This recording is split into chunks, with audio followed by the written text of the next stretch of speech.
नमस्कार दोस्तों, एक और वीडियो में आपका स्वागत है।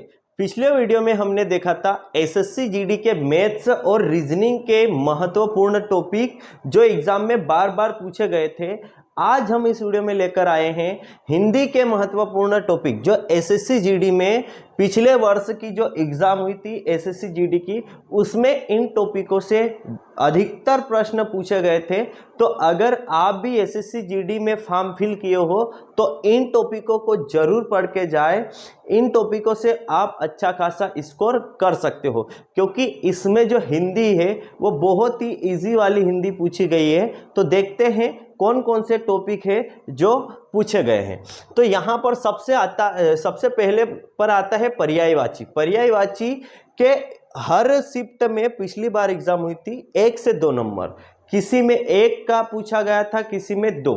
ठीक है, यानी 1 प्रश्न या 2 प्रश्न, है ना। नंबर तो आपके पास 1 प्रश्न के 2 नंबर मिल रहे, पर यहाँ पर ध्यान रखना है आपको जो पर्यायवाची है 1 प्रश्न किसी शिफ्ट में दिखा तो किसी शिफ्ट में 2 प्रश्न दिखे थे। अब बात करते हैं हम विलोम। विलोम में भी यहाँ पर किसी शिफ्ट में 2 प्रश्न, किसी शिफ्ट में 3 प्रश्न। तो व्यवस्थित तरीके से इसको पर्यायवाची और विलोम का तो ध्यान से रट के जाए, पढ़ के जाए, व्यवस्थित तरीके से आप अच्छे खासे इनमें नंबर ला सकते हो। फिर आती है यहाँ पर शुद्धि। ठीक है, एक तो होती है हमारे पास वाक्य शुद्धि और एक होती है वर्तनी शुद्धि। ठीक है, तो यहाँ पर दोनों को मिलाकर ये भी बहुत इंपॉर्टेंट टॉपिक है शुद्धि वाला। तो 2 से 3, यानी किसी में 2 प्रश्न आए थे, किसी शिफ्ट में 3 प्रश्न भी पूछे गए थे। फिर यहाँ पर आता है वाक्यांश हेतु एक शब्द, यानी आपको एक वाक्य दे देगा और बोल देगा कि इसके लिए एक शब्द बताओ। तो यहाँ से भी 2 से 3 प्रश्न पूछे गए, किसी शिफ्ट में 2 तो किसी शिफ्ट में 3।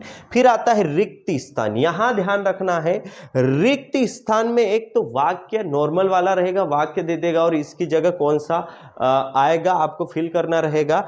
इसमें भी 2 से 3 प्रश्न आ रहे थे, ये भी बहुत इंपॉर्टेंट टॉपिक हो जाता है। पर ये चीज ध्यान रखना, रिक्त स्थान एक गद्यांश वाला आता है, ठीक है, अपठित वाला।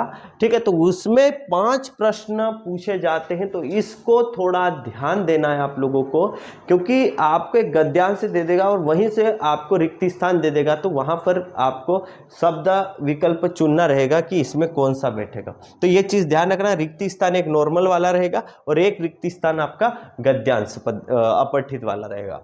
अब आते हैं आगे, लिंग कारक वाच्य, है ना। इसमें से भी प्रश्न 1 या नहीं दिखा था, पर पूछे गए थे किसी शिफ्ट में। फिर आता है संज्ञा, सर्वनाम, क्रिया, विशेषण। इसका भी ध्यान रखना, पढ़ के अवश्य जाए। 0 या 1, यानी 0 प्रश्न या तो फिर 1 प्रश्न किसी शिफ्ट में। फिर आता है शब्द, विचार, तत्सम, तद्भव। ठीक है, इसमें भी वही हाल है, किसी में 0, किसी में नहीं पूछा, या किसी में एक आध प्रश्न पूछ लिया गया। अव्ययी, अविकारी, यहाँ पर भी वही है, 0 मतलब पूछा या फिर एक आध पूछ लिया।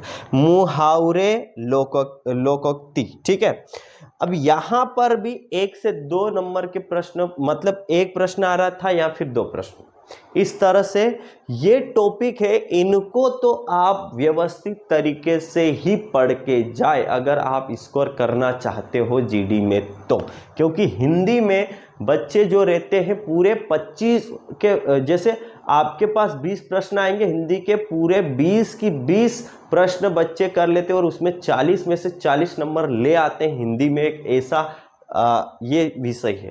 ठीक है, तो इसका ध्यान रखना है। इसमें कुछ टॉपिक ऐसे हैं जो बहुत बहुत इंपॉर्टेंट है, पर्यायवाची, विलोम, वाक्य शुद्धि, वर्तनी वाले ये। ठीक है, कुछ ऐसे हैं, इसमें से आपको लगभग 15 के तो इन्हीं में से दिख जाएंगे। ठीक है, 10, 12, 15 नंबर के इन्हीं में से दिख जाएंगे, बाकी इन टॉपिकों में से आएंगे। तो इन टॉपिकों को व्यवस्थित तरीके से करके जाएं, पढ़ के जाएं अच्छे से। ठीक है, तो इस तरह से ये पूरा हमने वीडियो में आपको बता दिया। अगर ये वीडियो अच्छा लगा, यानी आपको इससे कुछ भी हेल्प हुई हो, तो इस वीडियो को लाइक और चैनल को सब्सक्राइब जरूर कर ले यार, ताकि आपके लिए हम इसी तरह के वीडियो लाते रहेंगे। मिलते हैं अगले वीडियो में, तब तक के लिए जय हिंद, जय भारत।